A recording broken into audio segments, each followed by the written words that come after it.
Hello dear students, this is Ashish and I welcome you all on our platform Success Mantra.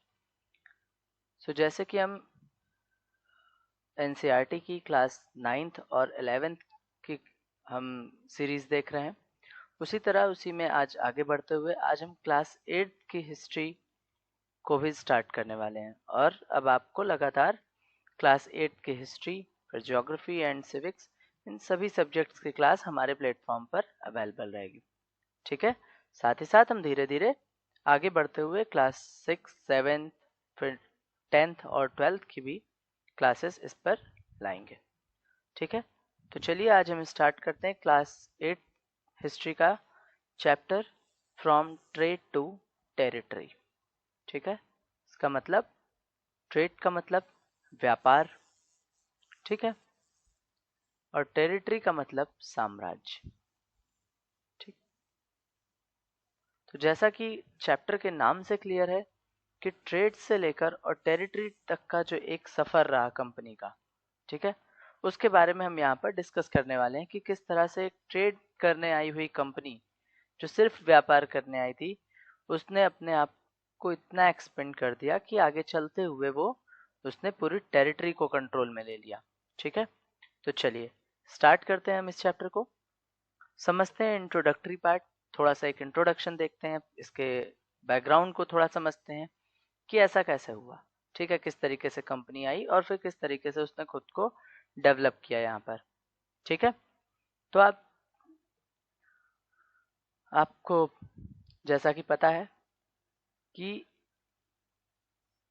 सबसे पहले 1498 में Vasco da Gama India आया। ठीक है, और वास्को डिगामा के आने के बाद उसने एक नए रूट को ढूंढा था जो कि अटलांटिक ओशियन से होते हुए केप ऑफ गुड होप होते हुए और इंडियन ओशियन से भारत की तरफ आता था, इंडिया की तरफ आता था। ठीक है, यानी कि अगर इसको मैप में समझने की कोशिश करें तो इस तरीके से हम देख सकते हैं। ठीक है,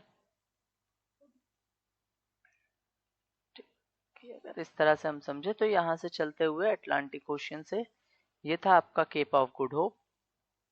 ठीक है, केप ऑफ गुड होप, और यहाँ से अटलांटिक ओशियन से होते हुए इंडिया। ठीक है, ये क्या है, अटलांटिक है और ये आपका इंडियन ओशियन है। क्लियर है, ये एक नए रूट को ढूंढा गया था। ठीक है, इस रूट को ढूंढ लेने के बाद जो यूरोपियंस थे उनके लिए ईस्ट की तरफ आना ज़्यादा आसान हो गया था। क्यों ऐसा मैं कह रहा हूँ, क्योंकि इससे पहले ये मेडिटेरियन सी, रेड सी और फिर लैंड एरिया से होते हुए ईस्ट की तरफ आते थे, which was too dangerous route for the European traders, right. ऐसा हम इसलिए कह रहे हैं क्योंकि इस रूट पर पायरेसी के चांसेस बहुत ज़्यादा हुआ करते थे। अक्सर उधर से आने वाले जो व्यापारी थे, जो ट्रेडर्स थे, उन्हें लूट लिया जाता था। ठीक है, तो इस रूट से क्या हुआ, जब वास्को ड गामा ने 1498 में एक नए रूट को ढूंढा तो ये उनके लिए एक आसान रूट होता था जिस पर पायरेसी के चांसेस बहुत कम होते थे, जो कि अटलांटिक ओशियन से केप ऑफ गुड होप होते हुए इंडियन ओशियन की तरफ आता था, जहां से ईस्ट की तरफ आना आसान होता था। ठीक है, अब यहाँ पर एक वर्ड आया है केप, तो आप सभी मुझे कमेंट बॉक्स में जरूर बताइए कि केप का मतलब क्या होता है। ठीक है, केप किसे कहते हैं। ठीक, चलिए आगे बढ़ते हैं हम। तो इसके बाद फिर पुर्तगीज ईस्ट इंडिया कंपनी वापस से आई, साथ ही साथ फिर अदर कंपनीज भी आप देखते हैं, डेन, है ना, फिर डच, ब्रिटेन, फिर फ्रेंच, ये सभी कंपनीज लगातार इंडिया में आती रही। ठीक है, हमें जो इस चैप्टर में डिस्कस करना है that is basically all about east India company. ठीक है, तो ईस्ट इंडिया कंपनी की अगर हम बात करें, ईस्ट इंडिया कंपनी की अगर हम बात करें तो थोड़ा इस कंपनी की हिस्ट्री को समझते हैं। ईस्ट इंडिया कंपनी जो कि 1599 में स्टैब्लिश हुई इंग्लैंड में, ठीक है, यानी कि ब्रिटेन में, इंग्लैंड में स्टैब्लिश हुई, एंड 31 दिसंबर 1600 को इस कंपनी ने वहां की क्वीन एलिजाबेथ फर्स्ट से, ठीक है, एलिजाबेथ फर्स्ट से एक रॉयल चार्टर लिया। क्या लिया? Royal charter. अब ये रॉयल चार्टर क्या होता है सर? रॉयल चार्टर बेसिकली एक तरीके का लेटर होता था जो कि एलिजाबेथ यानी कि वहाँ की जो क्वीन थी उनके थ्रू क्या किया जाता था? इशू किया जाता था। ठीक है, वहाँ की क्वीन के थ्रू इशू किया जाता था, जिसमें कई तरीके के प्रिविलेजेस दी जाती थी। तो ईस्ट इंडिया कंपनी को भी कुछ प्रिविलेजेस दी गई एंड दैट वाज कि ईस्ट इंडिया कंपनी सिर्फ वो एक कंपनी होगी जो कि अब ईस्ट की तरफ जाकर ट्रेड करेगी। ठीक है, यानी ईस्ट की तरफ ब्रिटेन से, यहाँ पर आप देखेंगे ब्रिटिश आइलैंड आपको देखने को मिलेगा, तो ब्रिटिश आइलैंड से ईस्ट की तरफ सिर्फ और सिर्फ एक कंपनी ट्रेड करने आएगी, that will be east India company. यानी कि ईस्ट इंडिया कंपनी ने अपने सभी जो कॉम्पिटिटर थे ब्रिटेन से उनको ईस्ट की तरफ खत्म कर दिया।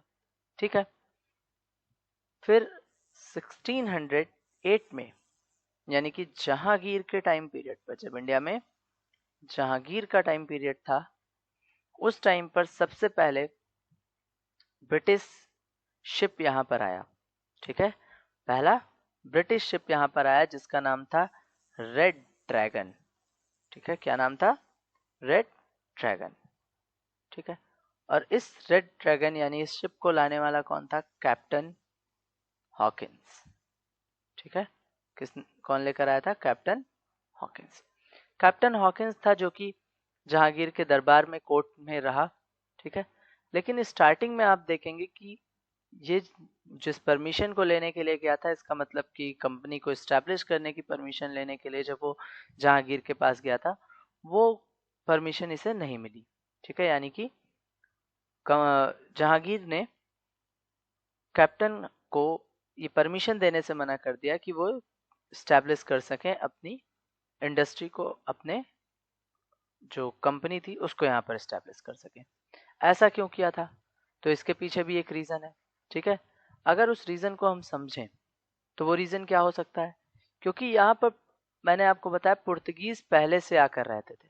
ठीक है, पुर्तगीज यहाँ पर पहले से आकर रह रहे थे, तो जो पूरा वेस्टर्न कोस्ट था इंडिया का, ठीक है, अगर हम इंडिया के वेस्टर्न कोस्ट की बात करें तो इस पूरे वेस्टर्न कोस्ट पर किसने कंट्रोल कर रखा था?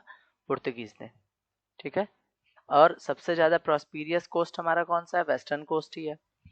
तो जब कैप्टन हॉकिंस ने उस वेस्टर्न कोस्ट पर अपना इंडस्ट्री को एस्टैब्लिश करने की बात की, तो जहांगीर के पास इन पुर्तगीज ने कहा कि हम आपके साथ पहले से जुड़े हुए हैं, हम आपको ऑलरेडी टैक्स पे कर रहे हैं, एक नई कंपनी जो कि अभी अभी इंडिया में आई है उस पर बिलीव आप कैसे कर सकते हैं? तो इस तरीके की बातें, यानी कि एक तरीके से जहांगीर को थोड़ा सा भड़काने का काम किया पुर्तगीज कंपनी के जो लीडर्स थे।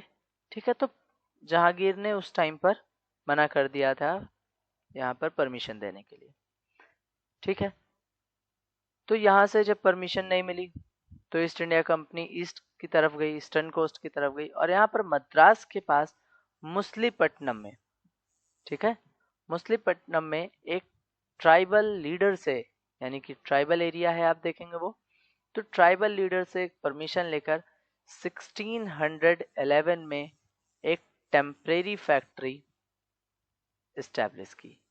ठीक है, टेम्परेरी फैक्ट्री इस्टेब्लिश की, which was the first factory actually, but it was temporary factory of east India company. ठीक है, कहाँ पर इस्टेब्लिश की थी? मुसलीपट्टनम में। ठीक है, क्लियर है यहाँ तक? लेकिन इस बीच में आप देखेंगे कि अरेबियन सी में पुर्तगीज और ईस्ट इंडिया कंपनी का एक सी वॉर हुआ।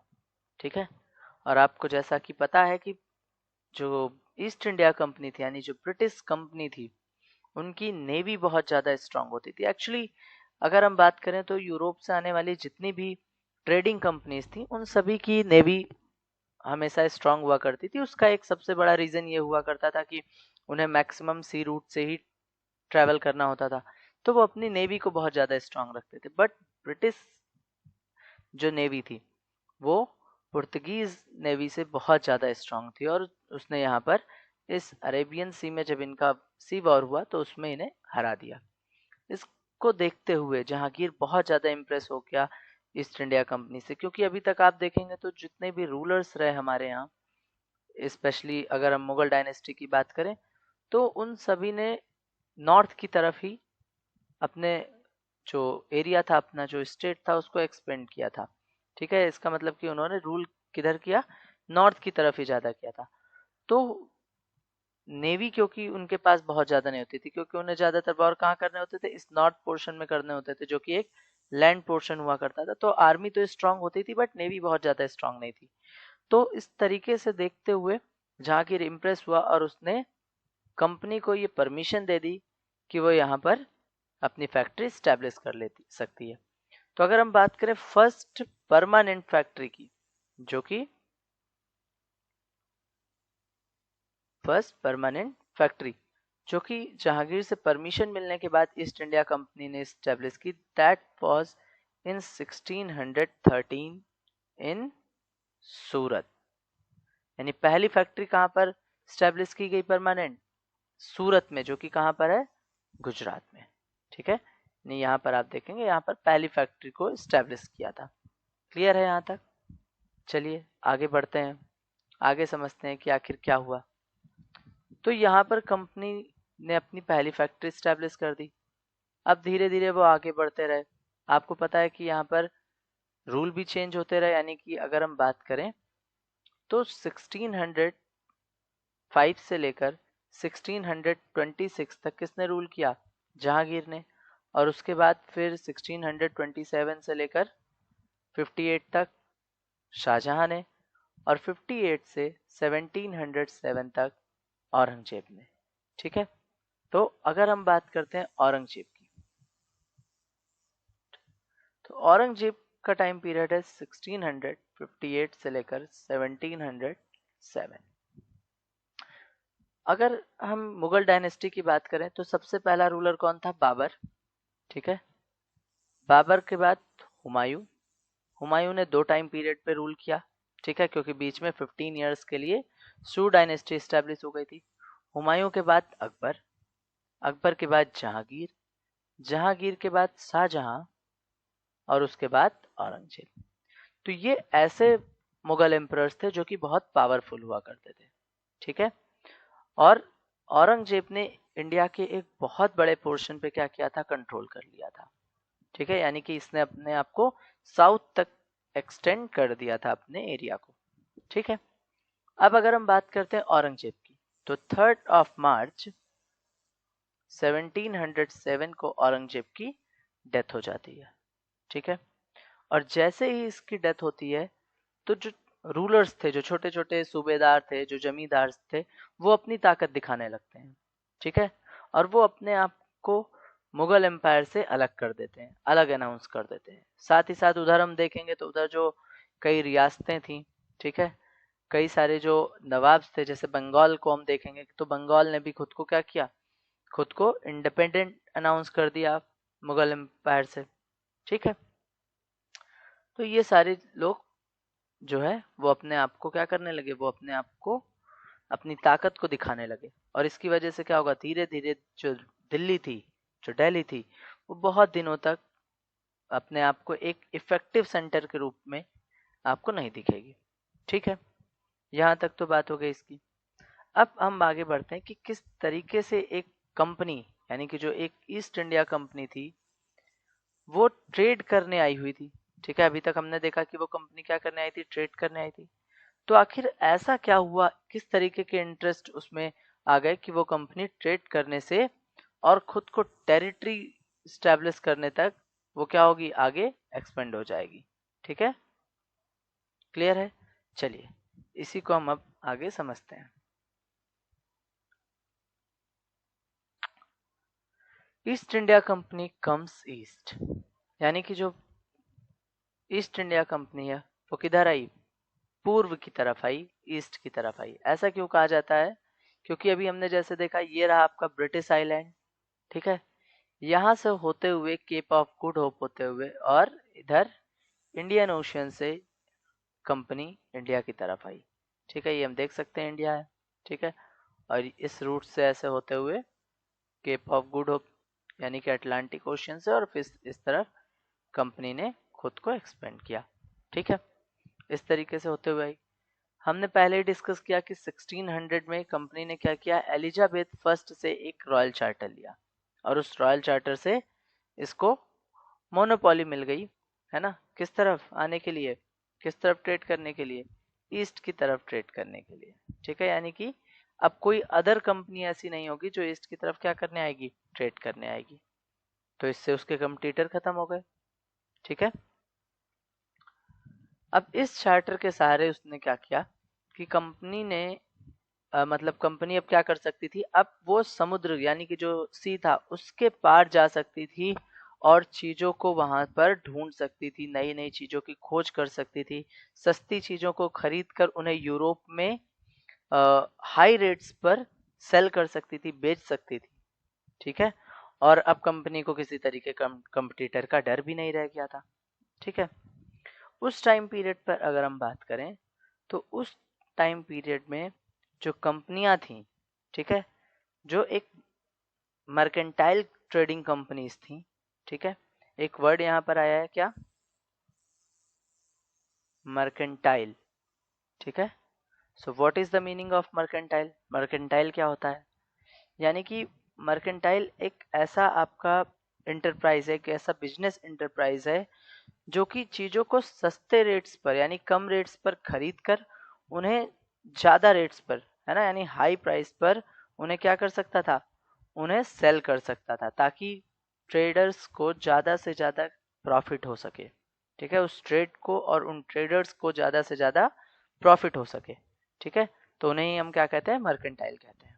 ठीक है, तो ऐसी कंपनीज क्या करती थी कि वो एक दूसरे से कंपटीशन करती थी। ठीक है, और चीज़ों को ज़्यादा से ज़्यादा प्रॉफिट, ज़्यादा से ज़्यादा हायर प्राइसेस में सेल करके और ज़्यादा से ज़्यादा प्रॉफिट कमा सकती थी। ठीक है, क्लियर हो गया। और अगर ऐसी कंडीशन में कोई भी कंपटीटर नहीं है तब उन्हें ज़्यादा प्रॉफिट हो जाता था क्योंकि उन्होंने चीज़ों को बहुत सस्ते में खरीदा और अपने अकॉर्डिंग जितना चाहते थे वो उसका रेट फिक्स करके उसे सेल कर सकते थे। ठीक है, क्लियर हो गया यहाँ तक। चलिए, अब हम देखेंगे कि यहाँ पर इस तरीके से ईस्ट इंडिया कंपनी इंडिया में आई। ठीक है, ऑलरेडी हमने बात की कि पुर्तगीज जो थे वो पहले से ही गोवा को अपना सेंटर बना चुके थे। ठीक है, तो स्टार्टिंग में तो इन्हें थोड़ा सा प्रॉब्लम हुई क्योंकि बाद में आप देखेंगे डच आए, फिर फ्रेंच आए। ठीक है, तो कुछ प्रॉब्लम हुई लेकिन धीरे धीरे आप देखते हैं कि कंपनी ने ऐसी चीज़ों को खरीदना स्टार्ट कर लिया जिसकी यूरोपियन मार्केट में बहुत ज़्यादा डिमांड थी। ठीक है, और वो कौन कौन सी चीज़ें थी, that was cotton and silk. ये दो ऐसी चीज़ें थी जिनकी यूरोपियन मार्केट में बहुत ज़्यादा डिमांड थी। ठीक है, तो इनको कंपनी ने सस्ते रेट्स में खरीदना स्टार्ट किया और बहुत ही हायर प्राइजेस पर सेल करना स्टार्ट कर दिया यूरोप में। ठीक है, इसके अलावा पेपर की अगर हम बात करें, ठीक है, और क्लोव्स की अगर हम बात करें, कार्डमम की हम बात करें, ठीक है, एंड सिनेमन। ठीक है, अब ये क्या चीज़ें होती हैं, तो यहाँ पर काली मिर्च, ठीक है, लौंग, इलायची और दालचीनी। ठीक है, इनके नाम आपने सुने ही होंगे। ठीक है, काली मिर्च, है ना, लौंग, ठीक है, कार्डमम मीन्स आपकी इलायची, एंड दालचीनी। ठीक, इन सभी की डिमांड यूरोपियन मार्केट में बहुत ज़्यादा थी, बहुत ज़्यादा डिमांड हुआ करती थी। तो कंपनी ने इन चीज़ों को खरीदना स्टार्ट किया। ठीक है, और इससे क्या होगा, इससे जो इंडियन मार्केट है उनमें इन चीज़ों की जो प्राइजेस है वो बढ़ने लगेंगे। ठीक है, और जब देखिए जिस चीज़ की डिमांड बढ़ती है ना, अगर डिमांड बढ़ेगी तो प्राइस भी क्या होगा, इंक्रीज होगा। ठीक है, डिमांड कम होती जाती है तो आप देखते हैं प्रोडक्ट्स के प्राइस भी कम होते जाते हैं। तो जब डिमांड बढ़ने लगी तो इंडियन मार्केट में जो ट्रेडर्स थे उन्होंने इसकी प्राइस भी बढ़ा दिए। जब प्राइस बढ़ेंगे तो क्या होगा, कंपनी को कम प्रॉफिट होने लगेगा। ठीक है, यानी उनका जो प्रॉफिट है वो गिरने लगेगा। ठीक है, तो अब कंपनी को एक ही तरीका था कि ईस्ट इंडिया कंपनी क्या करे कि जो बाकी की कंपनीज थी, जैसे डच थे, फ्रेंच थे, है ना, डेन थे, पुर्तगीज थे, इनको खत्म करें और पूरा कंट्रोल अपने हाथों में ले लें। जब पूरा कंट्रोल अपने हाथों में ले लेंगे तो उससे ज़्यादा से ज़्यादा वो प्रॉफिट गेन कर सकते हैं। ठीक है, और ट्रेडर्स का सिर्फ एक मोटिव होता है कि किस तरीके से वो ज़्यादा से ज़्यादा प्रॉफिट कमा सकें। ठीक है, ऐसे में क्या करते थे, वो एक दूसरे के जहाज डुबा देते थे, रास्ते में प्रॉब्लम क्रिएट कर देते थे, है ना, लूट कर लेते थे। ठीक है, तो इस तरीके से चीजें चलती रहीं और इसी वजह से आप देखते हैं कि जो व्यापारिक चौकियां थी उन्होंने फोर्टिफिकेशन के थ्रू अपने आप को सेव करना स्टार्ट कर दिया। ठीक है, क्लियर हो गया यहाँ तक बात आपको? चलिए अब आगे बढ़ते हैं कि आगे क्या चीजें रही। ठीक है, east India company begins trade in Bengal. ठीक है, तो ये इन सब चीजों की शुरुआत होगी कैसे? ठीक है, चलिए, तो ईस्ट इंडिया कंपनी ने क्या किया, बंगाल में अपना ट्रेड करना स्टार्ट किया। ठीक, हमने देखा था कि सबसे पहले 1613 में पहली फैक्ट्री स्टैब्लिश हुई, कहाँ पर? सूरत में। ठीक है, उसके बाद कंपनी ने आगे बढ़ते हुए महाराष्ट्र यानी कि जो बॉम्बे था, फिर मद्रास और फिर बंगाल में अपनी फैक्ट्री स्टैब्लिश की। ठीक है, तो 1651 में जो आपकी हुगली रिवर है, ठीक है, किसके बगल में? On the bank of Hooghly river. Company ने क्या किया? कंपनी ने अपनी पहली फैक्ट्री स्टैब्लिश की। It means we can say that the first English factory was set up on the banks of the river Hooghly in 1651। Hooghly river के किनारे 1651 में बंगाल में पहली फैक्ट्री स्टैब्लिश की गई। ठीक है, अब यहाँ पर इन्होंने इनको स्टार्ट तो कर दिया, और उस टाइम पीरियड्स पर जो ट्रेडर्स होते थे, ठीक है, कंपनी के जो ट्रेडर्स होते थे उन्हें क्या कहा जाता था? दे वर नोन एज फैक्टर्स। ठीक है, किन्हें कहा जाता था? ये जो कंपनीज ट्रेडर्स हुआ करते थे। ठीक है, क्लियर है यहाँ तक? चलिए आगे बढ़ते हैं। अब इस फैक्ट्री में एक वेयरहाउस था, ठीक है, जहाँ से चीज़ों को जो एक्सपोर्ट किया जाता था उन्हें वहाँ पर स्टोर करने का काम किया जाता था। ठीक है, कंपनी उन अपने चीज़ों को जिन्हें एक्सपोर्ट करती थी उन्हें वहीं पर स्टोर किया करती थी। उनके अपने ऑफिसेज हुआ करते थे जहाँ पर ऑफिसर्स वगैरह बैठते थे। ठीक है, तो इस तरीके से उन्होंने क्या किया, कंपनी ने अपने आप को सेटअप किया, और धीरे धीरे आप देखेंगे तो उसी के आसपास उनकी बस्तियां, उनके सेटलमेंट्स भी क्या होने लगे, स्टैब्लिश होने लगे। ठीक है, अब इसकी सेफ्टी के लिए 1696 में कंपनी ने क्या करना स्टार्ट कर दिया, फोर्टिफिकेशन करना स्टार्ट कर दिया। ठीक है, फोर्टिफिकेशन का मतलब किलेबंदी स्टार्ट कर दी, यानी कि एक जैसे उनका एरिया है उसके चारों तरफ एक वॉल बना देते थे जहां पर उनके सोल्जर्स होते थे, और वहां से वो इस ऑफिस को, अपने इस प्लेस को प्रोटेक्ट कर सकते थे। ठीक है, तो इस तरीके से उन्होंने करना स्टार्ट कर दिया था 1696 में। ठीक है, और उन्होंने कुछ जो मुगल ऑफिसर्स थे, है ना, मुगल ऑफिशियल्स थे, उनको कुछ पैसे देकर, कुछ रिश्वत वगैरह देकर उन्होंने 3 गांव, ठीक है, 3 विलेजेस को क्या किया था, उनकी जमींदारी खरीद ली थी। एंड वो कौन कौन से गांव थे? तो उसमें एक तो था कालिकाता, ठीक, गोविंदपुरी, ठीक है, और तीसरा गांव कौन था, इसका नाम आप मुझे कमेंट बॉक्स में बताएंगे। दैट 3 विलेजेस जिनके बारे में हम बात कर रहे हैं वो कौन कौन से थे? तो 2 के नाम मैंने आपको बता दिए, एक का नाम था गोविंदपुरी, ठीक है, एक Kalikata, and what was the name of third village? So you will have to give me the answer in comment box, right? तो कालिकाता ही वो सिटी है जिसको आज हम कोलकाता के नाम से जानते हैं, जो कि बाद में इस्टेब्लिश हुआ। ठीक है, इस टाइम पीरियड पर ब्रिटिशर्स ने क्या किया कि मुगल एम्परर औरंगजेब, ठीक है, क्योंकि हम देख रहे हैं कि औरंगजेब का टाइम पीरियड है ना, औरंगजेब से एक फरमान लिया। अब सर ये फरमान क्या होता है? फरमान क्या चीज है? तो फरमान भी एक तरीके का लेटर होता है, एक तरीके का रॉयल लेटर होता है, जिसे मुगल एम्परर के थ्रू क्या किया जाता था, इशू किया जाता था। ठीक है, और इस फरमान में कंपनी को क्या मिली, कुछ प्रिविलेजेस मिली, कुछ फ्रीडम मिली।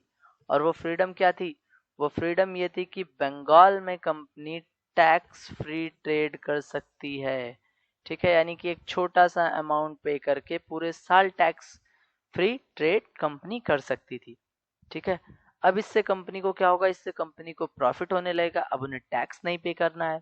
ठीक है, तो वो आसानी से अपने सामान को एक जगह से दूसरी जगह पर ला सकते हैं, ले जा सकते हैं। ठीक है, क्लियर है ये बात। चलिए, जैसे